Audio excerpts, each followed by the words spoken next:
Sunday be the day. Ken Griffey Jr., 3 of his 499 career homers. Actually, come on Father's Day. Why not? Top of the second scoreless. Did he get it? No. Jim Edmonds got it on the edge of the warning track. And Jr.'s wife settles back in her seat. Top of the fourth, here's Ken Griffey Jr.'s second at bat. Bases are loaded. Everyone's ready. Would this be the magic moment? Well, he gets the job done. A sacrifice fly scores Ryan Friel from third. Not a home run, but does give Cincinnati the 1-0 lead. 2 batters later, Jason LaRue showing Junior how it's done. Hey, Junior, you got to do it like this, see? Jason LaRue now has 55 career home runs.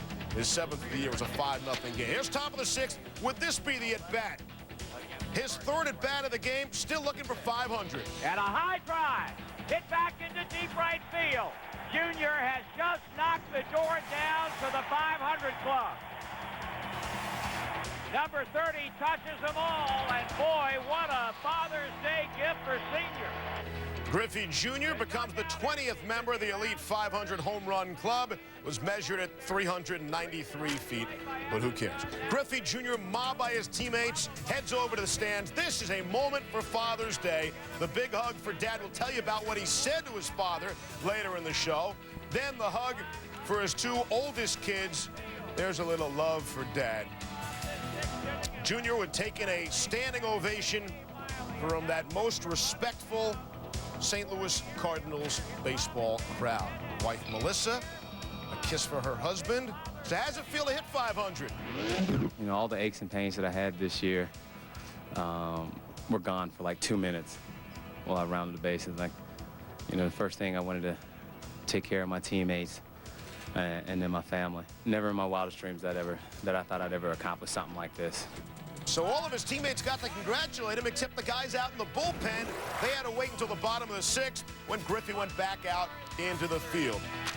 The Reds improved to 15-2 now when Junior homers. Ken Griffey Jr., the youngest player to hit 300 and 400 homers, becomes the 6th youngest to go big fly 500 times. Only 82 days older than second place Willie Mays at the time, 53 days older than Hammer and Hank was when he hit his 500th. Of course, Aaron went on to hit a couple hundred more.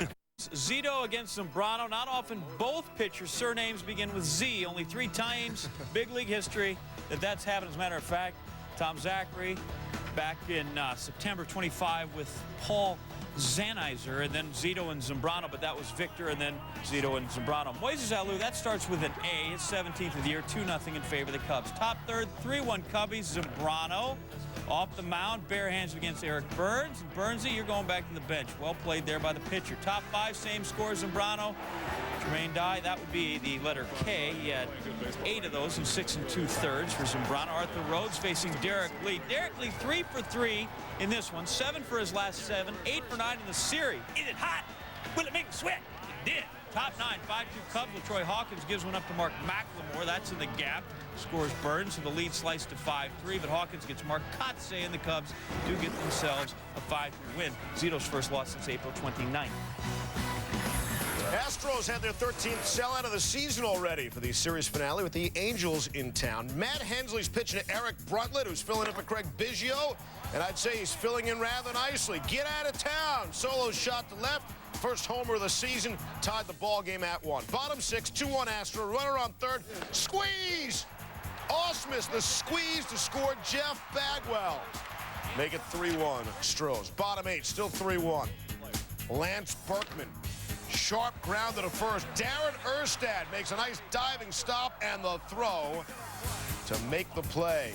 Top 9, 3-1 Astros, 2 outs, 0-2 count with a man on second. Octavio Dotel gets Vlad Guerrero to end it. And if Game 7 of the NBA Finals is necessary, you go to the ball game, I guess. Bottom 2nd, 2nd, 3rd, 2 outs for Dave Roberts. Blooper to center, Adrian Beltre, Alex Cora both hustle home, and the home team up 4-0. Top 6, Yanks trail 4-2, a couple out. Jose Lima strikes out A-Rod. Didn't check the swing there. Lima 6-inning pitch, 3 earned runs. Not his best, but good enough. Bottom 7, Dodgers protecting a 4-3 lead. Dave Roberts lines it to left. Hideki Matsui through the wickets. Matsui homered in the 3rd, but here gives up a couple of them.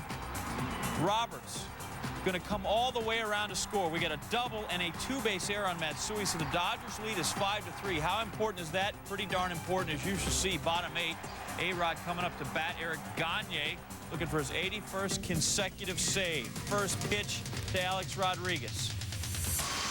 80 saves in a row.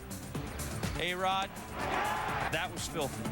1-1 pitch, strike 2. Them goggles, they give him like X-ray vision and Superman powers.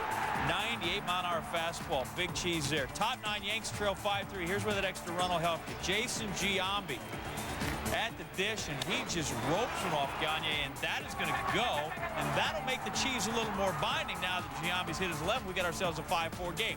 3 batters later, though, none on, 2 out for Hideki Matsui, and he looks at strike 3. Apparently only Gagne, the catcher, and the ump thought that was strike 3, but it counts. Dodgers win at 5-4. Gagne's 18th save this season. Would the Red Sox walk Barry on Sunday? Why would they? He hadn't had a hit in the series going into the final game. But let's go to the top of the second. First, Jason Schmidt against Nomar Garciaparra. And gets Nomar swinging. Schmidt at 9 strikeouts. Top of the 6th, no score. Kevin Youkilis, base hit to left, goes to the wall. It's a double. It's the first hit, again in the top of the 6th, off of Schmidt. And it's off the bat of Youkilis. Bottom of the 7th was scoreless. Here's Barry facing Alan Embry with 2 on. If it's fair, it's gone. No, we're just kidding. Into short left, Youkilis drifting back, needing some help. Gets it in the form of Kevin Millar. The throw to third. Michael Tucker is called safe. Taking a look, Garciaparra, the stretch like he was a first baseman. Appeared the throw was in time. Terry Francona ejected first time as manager of the Red Sox. With Edgardo Alfonso due up, Brad Mills takes out Embry. Mike Timlin comes in to face Alfonso, and that strategy did not pay off. 4th career grand slam for Alfonso, 4-0 Giants. Top of the 9th, it's Schmidt again. Jason Schmidt, his second one-hitter of the season. He's won 9 straight decisions, and the Giants have won 21. In Padres play, that's for the Joe Carter Cup, but that's okay. I made that up. Top 7, Brian Lawrence facing Orlando Hudson, and Hudson, well, that's high. It's over the fence. It's gone. You get 1 point for that. 6 for Hudson, 2-0 Blue Jays. Top 8, Reed Johnson facing Lawrence. Late is at the left field. Howie Clark going to try to score from first. Ramon Vasquez. We're going to give you a relay throw. We're going to have a play at the plate. Ramon Hernandez blocking plate, and Judd looks for the ball. Judd says, "You're out." Hernandez hurt. Take a closer look. Clark slides into Hernandez's left leg. That's going to hurt. Hernandez scheduled to be taken for an examination after the game. Padres lose their catcher and the game. Blue Jays win 3-0.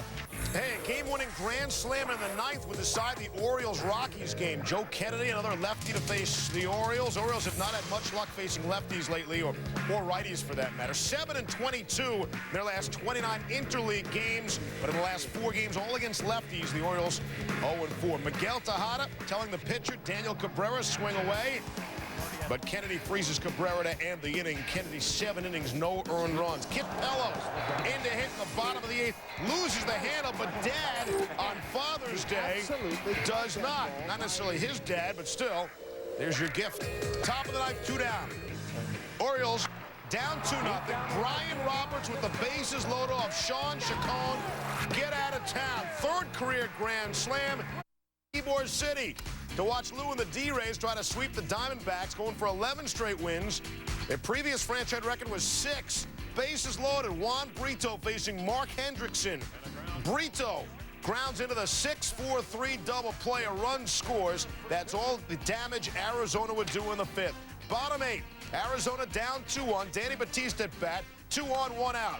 Jesus Colome gets Batista to break his bat. Julio Lugo turns a 6-3 double play out of another jam. Bottom 9, Colome facing Tim Olson, and that's the last out Arizona has. Devil Rays win 11 straight. Get this, they're only 6 games back of Boston for 2nd place in the AL East.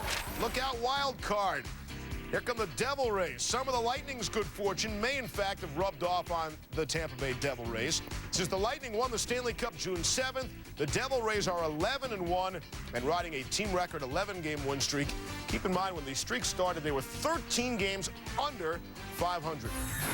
After being swept in Cincinnati, the Rangers were in position to sweep the Marlins in South FLA as Kenny Rogers was bidding to become the first pitcher to 10 wins this season.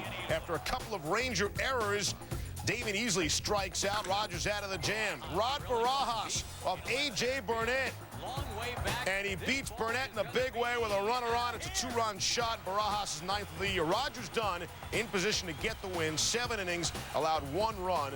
Struck out 4, gave up 4 hits. Francisco Cordero against Mike Lowe with 2 outs and first and second. It's a long single. Game tied at 2. Cordero's second blown save of the season. Billy Koch facing Hank Blaylock in the top of the 11th. Get out of town, and you know he means it. 17th of the year. The Rangers a winner. Royals, Phillies. Lila Tomei's dad having a big day. Entered the game, 6 homers in 10 interleague games this season. Well, apparently still pretty comfortable with that American League pitching from his Cleveland days. That's gone as well. 2-0 Phils. Second inning, instead of the home run trot, Jimmy Rollins going to have to run like people are chasing him. Deep to center. Carlos Beltran jumps for it, but misses it. So the ball bounces off the wall, and now Rollins is just humping it. Making a lot of left turns, trying to get home. Looked like a NASCAR race. Inside the park, 3-run homer. 5-1 Phils, and as Steve said, he'll need some oxygen. Tomei up again in the third, and Phil Dinehorn with oil and go. Tomei, his second, 34th multi-homer game, drove in 5, has Major League leading 23 homers for the season. Phils win it 8-2. To Queens, Tigers, Mets, and I'm telling you, Steve Levy, we got a producer on this here program. Top third scoreless, Craig Monroe with the bases loaded. Steve Traxel gets him. The game remains scoreless. Jeremy Bonderman to Eric Valent. He gets him to ground there, but most of the work's done by Omar Infante. Makes an amazing play, throws out the man. Nicely done. Bottom 4, we're still scoreless. There's 2 out, 1 on for the new Met, Richard Hidalgo. Doggy off Bonderman. Jim Duquette, all right, sent a thank you note to the Astros, huh? Man's first-round tripper in 52 games, dating back to April 13th. Then Mike Piazza is going to have to repaint the hood of that taxi cab or yellow truck or whatever it was they gave him the other night. Home run number 373 in his career. Mets win at 6-1. They sweep the series. Indians in Atlanta, and pitcher Jason Davis had the opportunity to do something rather rare, and 100 friends and family in attendance. June of '99, the last time a Cleveland pitcher hit a home run. That was Dwight Gooden, of course. Back to the present, top of the second. Here's Davis at the plate. Up against Russ Ortiz. Davis, yeah, grew up a huge Braves fan. Get out of town. He said he'd give the ball to his grandmother because his late grandfather was the biggest Braves fan ever. Davis got a whole lot of love from them and his teammates. Indians had a 3-0 lead. In a 4-2 game, Davis gets Julio Franco. Franco didn't agree with the call, obviously. Indians have gone on the win. Milwaukee leads the all-time series 186-185. Yohan Santana trying to get his team even. 5th inning. Twins lead 4-1. No outs. Gary Bennett. He swung a one on his eyes. Ben Grieve, he missed as well. Next batter, Scott Sednick, and he just watches it into the glove. Strikes out the side in the 5th. Good work there by Santana. More of the same in the 7th. Twins still leading 4-1. Keith Ginter swinging. Gary Bennett. He watches all 60 feet, 6 inches of that. And then Jeff Leafer swings, but that really doesn't do him so much good. Santana retires the side with K's again. 5th and 7th, 22 pitches, no hits, 6 strikeouts. Pretty good stuff. Bottom 8, Twins lead 4-2. 2 outs, full count. Lyle Overbay, good player. Not so much on that at bat. Twins win at 4-2. Santana, 8 innings pitched, 12 Ks. Pirates trying to avoid being swept in 3 of their 4 interleague series. Manager Lloyd McClendon on record as saying he's against interleague play. No kidding. Started Oliver Perez against the Mariners. He struggled at home, but he gets Randy Wynn swinging.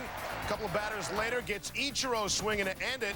Perez had 9 strikeouts in the game. Tyke Redmond hits the center. Hiram Boca Chica is hanging out there. What a play. Top of the 7th, tied at 2.